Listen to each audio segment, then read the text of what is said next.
Hey, good morning, it's Owen Bigland. This is the Inside Edge video blog. We're heading into our spring season, our busy spring season for selling and buying homes. I strongly suggest if you're thinking about selling your home this spring, you take the advice of magazines like Canadian Money Sense, Forbes, Fortune, the Globe and Mail. Every time around this time of the year, these publications print an article on selling your home and how important it is that if you are going to sell your home, interview at least 2, 3, 4 realtors for the job if you really want to do your due diligence, because you'll find out that not all realtors are the same. And you'll find that out pretty quickly when you sit down with them for 10 or 15 minutes. Now, there's 3 elements to selling a home, as I blogged about before: price, condition, and marketing. And one of the key things you want to focus on when you're doing your interview with this realtor, with him or her, is point blank ask them, what are you going to do? What is your marketing strategy to get exposure to my house? What are you going to implement to get exposure and sell my property? And a realtor should be able to tell you pretty quickly and bring you samples of exactly what kind of marketing they've got in place and what they are going to do to get the exposure. Now, I thought I'd take a couple of minutes just to go through what I do, and then you can compare it. But being a listing and marketing specialist, I have a 24-hour marketing machine in place that's always running to get exposure to all my listings. So the first thing I do when someone calls me out to do an appraisal on a market evaluation on their home, I'll give them what I call my Bigland Informed Sellers Package, and this will outline everything that I'm going to implement to get exposure to their house. And inside this booklet, it's got a number of areas that I'm going to do that. The first thing, of course, starts with the internet. 90% of home buyers will start their search online, so it's important that your realtor have a pretty strong web presence. Now, sure, he's going to put it on, or him or her is going to put it on the MLS, and you'll be on RealtyLink and Realtor.ca, but it sure helps to get a little bit more exposure than that. And with my site, owenbigland.com, you'll get that. If you go onto my homepage, you'll see all my featured listings there. And owenbigland.com is rated with Alexa, which is Alexa.com, which is the worldwide traffic rank, easily in the top 1% for all lower mainland realtors. The reason being is this video blog you're watching right now. I've had this going now for over 3 years. I post it to YouTube.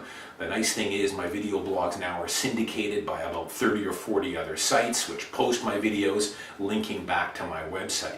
So it creates a lot of extra bonus exposure to owenbigland.com and my featured listings that I have on there.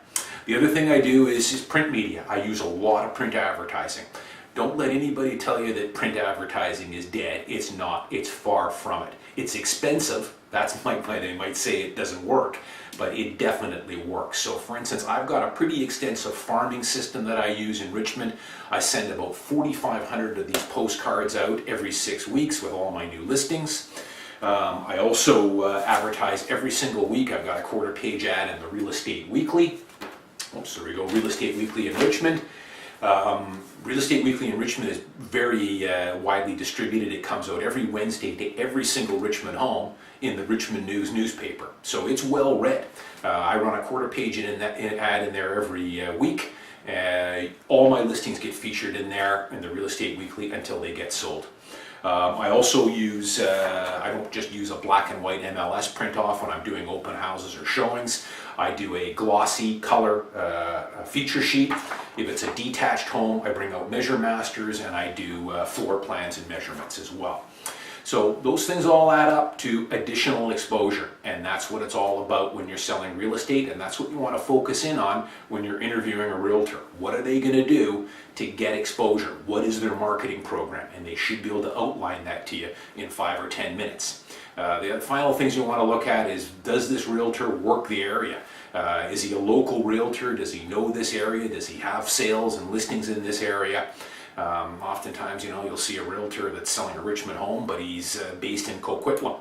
Not to say that he's not going to do a good job, but I think it'd be a lot better going with a local realtor, and that's what most of these magazines would recommend as well. Final thing is the brokerage. Who does the realtor represent? With me, I represent McDonald Westmar. We're by far the largest brokerage in Richmond, and no other brokerage in Richmond sells more real estate than McDonald Westmar. We're the dominant brokerage. We have been for over 15 years.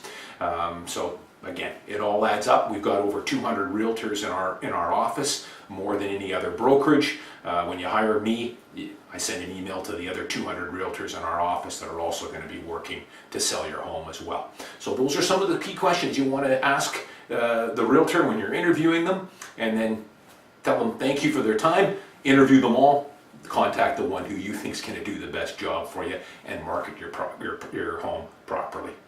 I'm Owen Bigland, as always. Thanks for watching. See you next time.